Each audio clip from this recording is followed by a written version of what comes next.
Hey, this is Josh with US Coins Guide, and I am thrilled to get to share with you the news that I have finally found my first 2026 Semiquincentennial coin. This is the American Revolution quarter. It's one of 5 different quarter designs being released this 250th anniversary year of the United States, along with a special dime and half dollar that are being struck for circulation and for collectors, along with a dual dated Lincoln cent and Jefferson nickel bearing the dates 1776 with a little like an M dash or a squiggly line, and then 2026, the year of minting.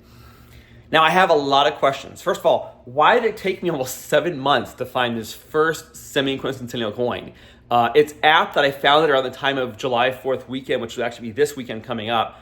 So that's kind of cool. But again, 7 months. It's amazing I've gone so long looking through my circulation change. I actually do use cash at least a couple times a week, so I can actually try to find coins like this, and vintage coins too, in circulation. So to go over half a year since these coins first came out and just now finding the first is kind of, it's exciting, but it's kind of perplexing also. But it does kind of show how the Federal Reserve distributes coins in different pockets of the country at different times. So it's not like every coin that comes out at any given time is evenly distributed across the entire country. So it's kind of a commentary about circulation channels and how those operate. But for what it's worth, I found my first semi-quincentennial coin in mid-2026. This is, we're going into July. And I want to talk about that as well as the different designs for these semi-quincentennial coins and what these coins are worth. So stay tuned. Alrighty, so I'm here on my article. It's called, Here's the Big Controversy Behind the 2026 Coin Designs. Now, if you want to know what that controversy is, you can check out the article here at coins.thefuntimesguide.com or uscoinsguide.com. If you maybe have a hunch as to what the controversy is, drop a comment below. Sound off. I'd love to know your thoughts about the matter that involves the various designs and themes of the 2026 coins. But moving right along, let's look at the various designs for these coins here during this semi-quincentennial year. And we kick off with the Lincoln cent. Now, I know a lot of you are probably going, wait a minute. Didn't the mint stop making pennies back in 2025 because they cost too much to make? Well, yes, in fact, the mint did stop making pennies for circulation in 2025. However, the mint still strikes pennies for collectors. And you can buy the 2026 semi-quincentennial penny by way of purchasing a mint set or a proof set or other mint product that includes this popular coin. As you see here, the 2026 semi-quincentennial penny looks basically like other recent Lincoln cents. It has here on the obverse a depiction of the 16th U.S. President, Abraham Lincoln, and on the reverse, the Union Shield. What really is different about this year's penny is the fact that it has a dual dating feature here with 1776, or the year the Declaration of Independence was signed, on top of the date 2026, the year this coin was struck. And you'll see this dual dating feature throughout the other coins that we feature in this article, or in this video too. The next design we look at here is the Jefferson nickel, which again looks like other recent Jefferson nickels. We have here on the obverse depiction of Thomas Jefferson, and on the reverse his Virginia home Monticello, which, by the way, I visited a couple of times. It's near Charlottesville, Virginia. Well worth the visit. It's a great landmark. And in fact, I actually got a selfie of myself holding the reverse of a Jefferson nickel up in front of the actual Monticello. That was a picture I've waited for years to get. And so I was so happy to get that picture. You might see that picture in some of the articles here that I've posted in recent years on the Fun Times Guide and US Coins Guide. But again, we see a regular Jefferson nickel, which is anchored by the dual dating feature, which has 1776 and 2026 on the obverse. Here is where we get into the various commemorative designs that you'll see on the 2026 semi-quincentennial coins. And this is my personal favorite. It's called the Emerging Liberty Dime, and it shows a very determined looking Miss Liberty on the obverse, or the head side, paired with a reverse or tail side depiction of an eagle. Now, this is where some of the controversies kind of come into play. Look at this eagle for a second here and drop a comment below if you can tell me what is missing or what would rather be commonly seen on similar depictions of an eagle, but that you don't see here. And I'll give you a hint. I'll kind of zero in with my cursor here on where there is a perceived design element that is not here. And if by now you haven't caught on, I'll just tell you what it is. Okay, so we see this eagle, which is, as I'm sure you know, symbolic of the United States and U.S. determination and freedom. This eagle has in one talon a bundle of arrows, which symbolizes military might, defense. But you see here this open claw, this open talon. Normally, you would see an eagle like this paired with both a bundle of arrows to show U.S. might, along with an olive branch to symbolize diplomacy, peace. We don't see that here. And this has caused a lot of people to wonder what's going on. Why is this eagle not clutching, along with a bundle of arrows, an olive branch to represent peace, diplomacy? I want to know your thoughts. Does this bother you? Does this concern you? Or do you see why maybe this eagle, which is on the emerging Liberty dime, which would depict or symbolize the U.S. during its years in the Revolutionary War, as you see your liberty over tyranny? Some might say, whoops, we just lost a picture. There it is. That happens sometimes when an ad pops up. Anyway, I want to know your thoughts. Does this design bother you? Does it make you feel proud? Let me know. On to the quarters.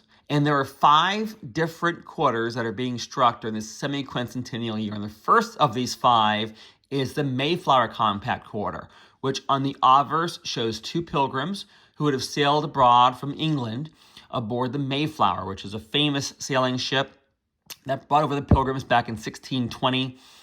And the Mayflower Compact, its significance is not only was it the first such document that European settlers signed in what would become the United States, but also the Mayflower Compact helped to inspire a lot of the founding documents that helped to form the U.S.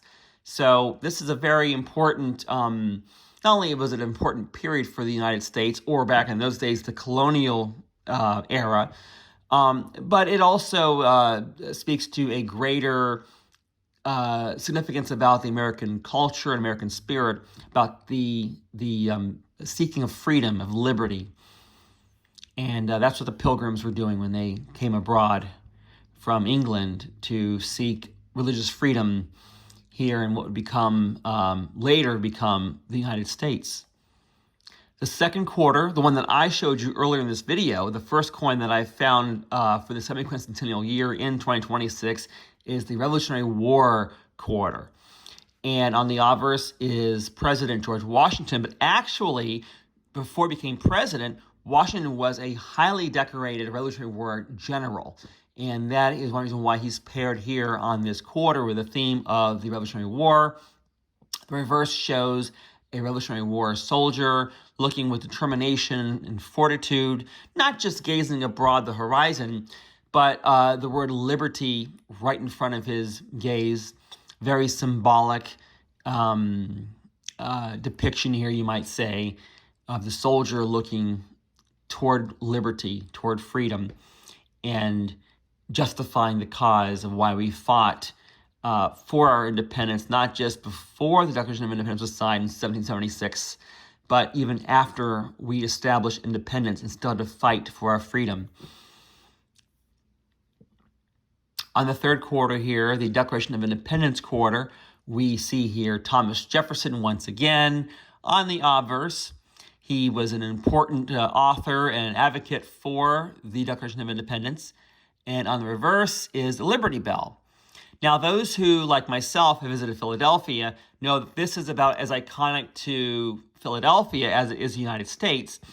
And the reason why, one of many reasons why, is the Liberty Bell rang out victoriously when the Declaration of Independence was signed on July 4th, 1776.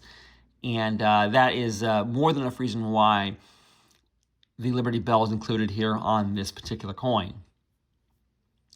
On to the fourth quarter, the U.S. Constitution quarter. We see here James Madison, a very important author with the U.S. Constitution, and the words, "We the people," the three words that helped to kick off the U.S. Constitution. And while the Declaration of Independence basically declared America's independence from England and from overseas rulers, the Constitution helped to establish kind of more the brass tacks, the laws, and the means with which the U.S. would operate. And again, a very important chapter in American history, which in 1787, the U.S. Constitution was signed and really helped to kick off the formalities and the laws and sort of the functions of our country. And now on to the fifth quarter, the Gettysburg Address quarter. We see here President Abraham Lincoln, who in 1863 delivered the Gettysburg Address. And as you may know, 1863 was during the heart of the Civil War, probably one of the most trying times in all of American history since the country was founded back in 1776. It was a nation divided by itself, essentially. And Lincoln helped to ensure that the Union, the country, would help to overcome the division. And we see here two arms clutching. Sort of, there's a lot you can make out of this design here. But of course, Civil War, we saw a nation divided. One might say that this is the two sides of the nation that was divided during the Civil War, reaching out in union, in assurance that we would continue to thrive as a union, not divided, but united. And on to the Enduring Liberty half dollar, which is the last coin we'll feature here in this video, and last coin referenced here with detail in this article. On the obverse is the Statue of Liberty, who, as you may know, stands over New York Harbor. And on the reverse is Liberty's torch being passed from one hand to another. Basically, this symbolizes enduring liberty, that we will continue passing on the torch of freedom from one generation to the next generation. And you may argue that there are few beacons of hope, of freedom as grand and as well known as the Statue of Liberty. Let me know. Do you think that the Statue of Liberty is sort of the defining icon of liberty, of freedom? Do you have a different idea as to what that iconic landmark might be? Let me know also, what are your thoughts on these coins? Do you have a favorite design? Do you have one that you don't like? Do you have other designs that you don't see in any of these coins that you wish would have made it through the Semiquincentennial coin design selection process? I want to know. As you leave your comments below or subscribe, which I would greatly appreciate here, I want to know also your thoughts on, elements of these designs. Are there certain symbols, certain metaphors that you think are either important or controversial? This is a great time to have some discourse, because these designs did cause great discussion, not just in numismatic circles, but in art circles and among other groups in the United States and also beyond, who look at these designs, and some are in favor of them, some not so much, some are kind of mixed. But as you think about that discourse, let's talk about values. And really, any of these coins in worn condition are worth face value. The one exception might be, and again, this is being made, this video, during the semi-quincentennial year. So as time plays out, you might see values change. But I do believe that of all the designs we featured in this video and that you see in this article, that the Lincoln cent, because it's not being circulated, will probably end up being the most valuable of the coins across the board, because you can only obtain it basically by way of mint sets or proof sets or other U.S. mint products, and therefore it's harder to come by. It'll probably see the lowest vintage by far of all the designs seen here. As for the other coins, as of right now, and I should go back for a second here. Current values for the 2026 Lincoln cent, as of right now, are between $50 and $100 per coin, because it is so scarce and so sought after. I have a feeling that those values might come down as time moves along, and as these coins kind of, in most cases, or I should certainly say many cases, when a coin like these Lincoln cents are released, the values are very high out the gate. but then kind of soften as the years go along and as the demand kind of diminishes a little bit. We don't know yet if we're going to see values drop for the Lincoln cent as time goes on, or strengthen even, because there are many people who love Lincoln pennies, and even after the coin was discontinued back in 2025, still collect and are seeking Lincoln cents. So the verdict is still out as to what the future holds for Lincoln cent values, but as of right now, you're going to pay $50 to $100 per coin for an example of the 2026 Lincoln cent. The other coins, like the Jefferson nickel, the Emerging Liberty dime, the various quarters, these are selling for between $1 and $5 per coin right now, both the mint state and improved grade. Now, silver proofs are selling for a lot more because of the fluctuating nature of silver prices. If I gave you a silver price quote now, it may not be current by the time you watch this video. So I would suggest you check out the current silver price, and you can kind of extrapolate the value of these silver coins based on the then current silver price. And the same goes for the half dollar. Now, again, the silver half dollars, the prices fluctuate, but for the clad examples, let me go back up here because the picture just disappeared. There it is. Current prices now for the 2026 half dollar between $3 and $10 per coin based on the grade, based on whether it's a proof or a mint state version, and of course the actual condition of the coin itself. There is still some speculation as to if these coins are going to be seen in circulation. In recent years, actually, the U.S. Mint has been releasing half dollars for circulation. So there's a chance that some of these halves might actually pop up in pocket change or in bank rolls. But again, in the secondary market, beyond the mint state and proof set purchases that are being made right now from the U.S. Mint, $3 to $10, an example, or per specimen is kind of the going rate at this time. Values might again soften as the years go along or strengthen. And that is a review of both the semiquincentennial designs and the 2026 coin values.